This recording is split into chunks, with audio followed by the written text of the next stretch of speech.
I guess that about wraps it up. Any questions?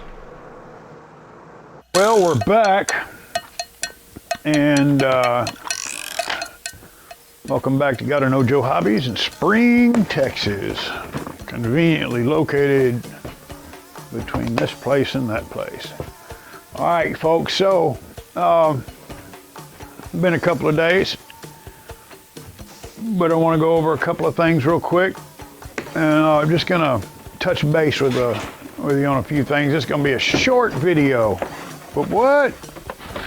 I know this thing's been long and drawn out and everything, but it's the only way really, I guess, for me to show you how I do things anyway. Got all the control surfaces and everything pulled. I still have to drill out the old row bars, clean this up here for the elevator and the rudder. But the good news is the covering have came in, and it's about time to start installing the covering. But I do want to go over a couple of things. I'm going to start on the wings first, and after I get the wings done, then I'm going to move on to the fuselage. It doesn't really matter where you start. Again, I want to reiterate that this is not the right way to do it on every deal. This is strictly a rescue of an old plane that I felt was really a little too far gone to resurrect or save, but I've got planes coming in, a lot more planes coming in than you might. So you can find an old beater plane, and it's never really too far gone. There's always, you can rebuild anything. Sometimes the question is it worth it? And I thought that this would just be a fun plane to fix and cover and bring back to life, and I think it's going to be a nice, pretty one. And if it falls apart in the sky, it'll be a fun video to watch, which I don't think that's going to happen. Okay, getting ready to get started on this. So, first thing you want to do before you cover, you want to mock everything up. When I say mock up, that means put everything together just like it would be if it was covered, So one thing I'll point out real quick, and why we want to do this. So I don't have these glued in, they're just fit. And I want to cover before I glue in, okay? That way these aren't in the way, I'm not having to cut around them, and I can get a good solid cover, on my hinge sides. But when I was putting this together earlier, let me stab this together, I'll show you what I'm talking about. Now I got everything lined up, and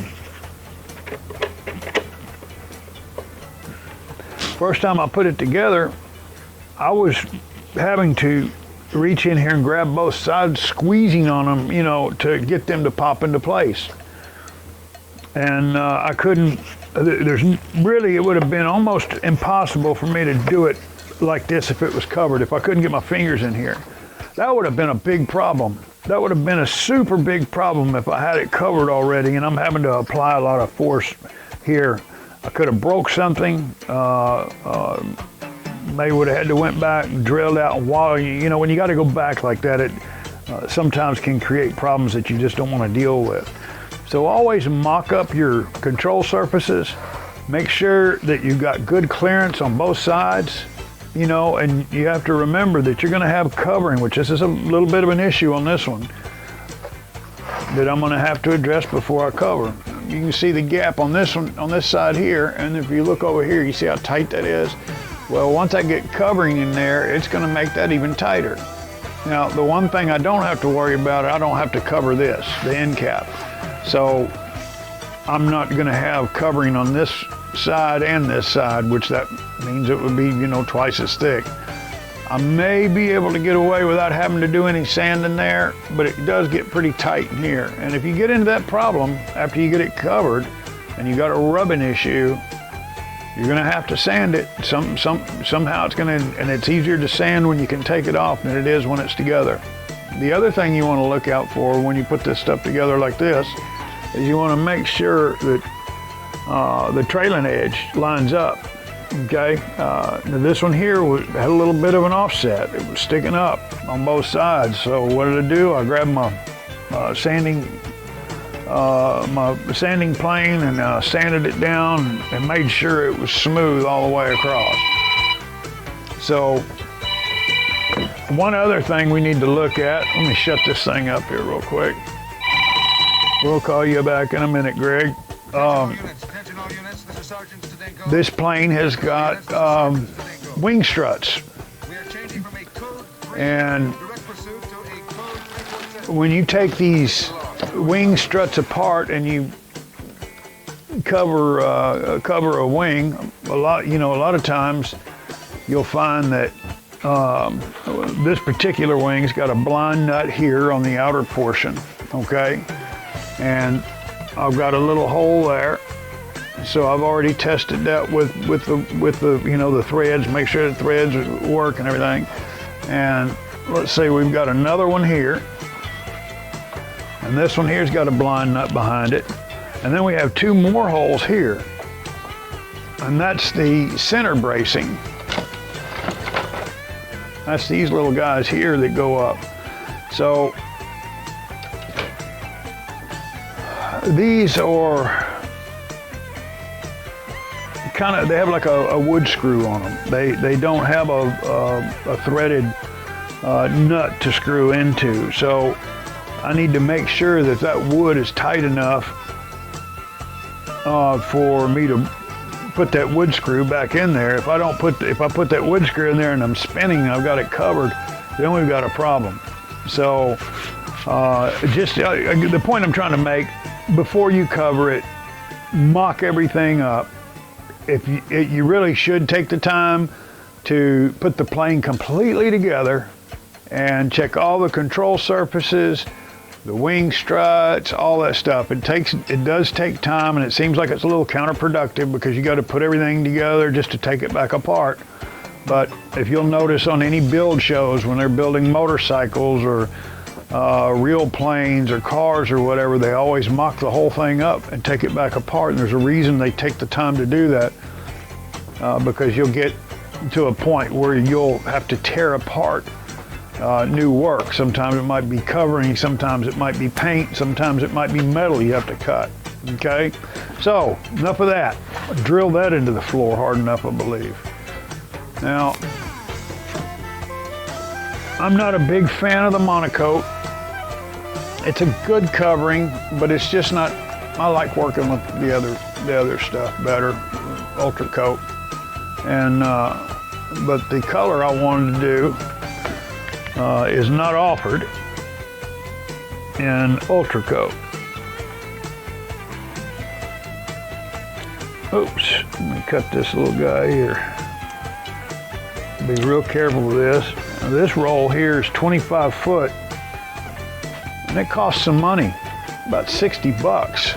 So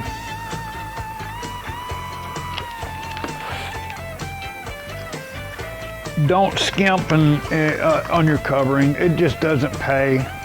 Buying used covering off eBay or whatever, and you don't know the history of it, man alive. You usually end up spending more money trying to save money with covering than just going ahead and biting the bullet. You can find it on sale if you'll look around. If you do searches for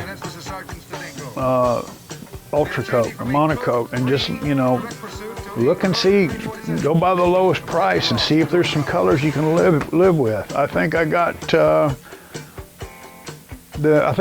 flat black for $9 a roll, and that's cheap. But most times it's $15, $16, $17 a roll. Some of it's $23 a roll. But a big roll like this is gonna set you back about 60 smackaroos. So you want to make sure that your work area is dust free. This stuff, when you pull the backing off of this stuff here, every dust molecule in the house is going to wake up and have an orgy on the back of that stuff. It is the biggest attractant for dust because you have static electricity and glue, and it's just not a good thing. But what I'm doing here is I'm going to unroll this stuff here.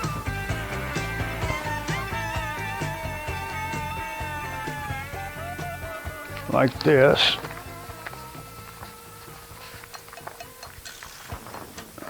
Don't want to kink it.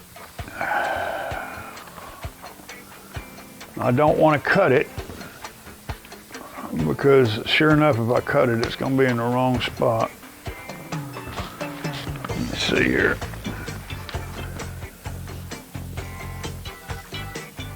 There we go.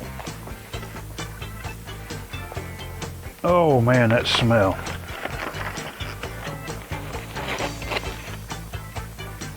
Okay, so the reason I'm doing this is I want that roll. I want that roll out of there. I want this stuff to flatten out, and it takes some time. It's not something that's going to happen overnight. That's the unfortunate. If you can find a little spot somewhere in your house, man, where it's not going to get molested by a dog or somebody sitting a beer on it, or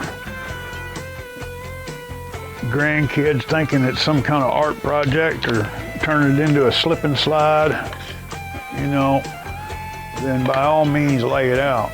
I wish I had one of those deals that on the wall that they use for wrapping cars. That would be the best, because you can clip it up there and let it hang, but I don't have the room.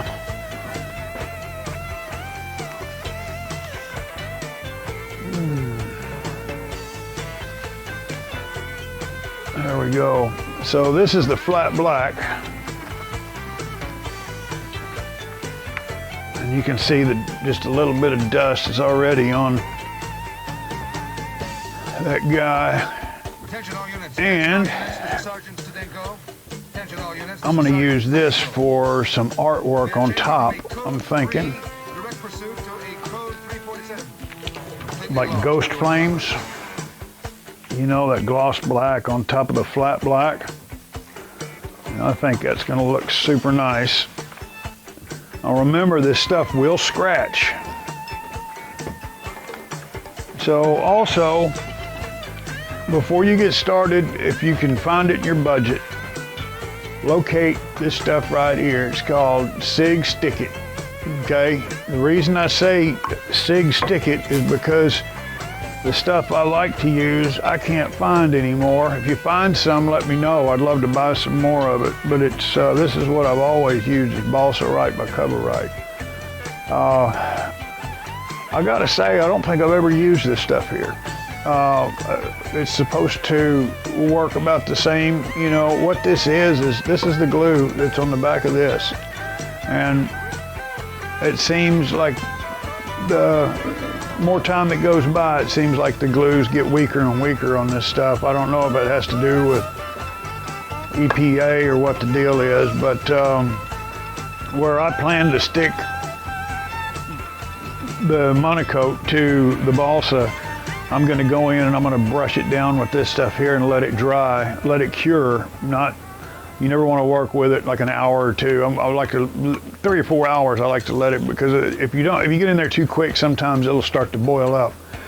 Especially if you're accidentally working too hot.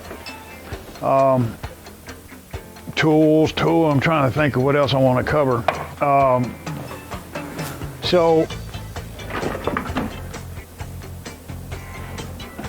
Over here. Nope, over here. Yep. So you want to get 2 of these if you can. If you only have one, I get it, but in the perfect world, you'll want 2 of these. You want one of them set at the temperature for melting, which I'll get those temperatures and either put them in the next video or this one, probably the next one. One set for your seams, where you want this glue to melt and stick, and then you want the other one at the temperature to where it kind of shrinks it just a little bit. And then you want to have one of these set on high and one set on low. Now, you can do it with just this one. You can do it with just this one and one of these. But the more you have, the better, and you need no more than one of each, or 2 of each. This is the newer looking one here, I think. It's got a little bit different little tongue on it. And back in the day, you used to be able to get these in different sizes. You could even get them that would fit up inside a 90 degree, which is kind of helpful, but I can't find them anymore. Let me see here. And these things here, they're about 20 bucks.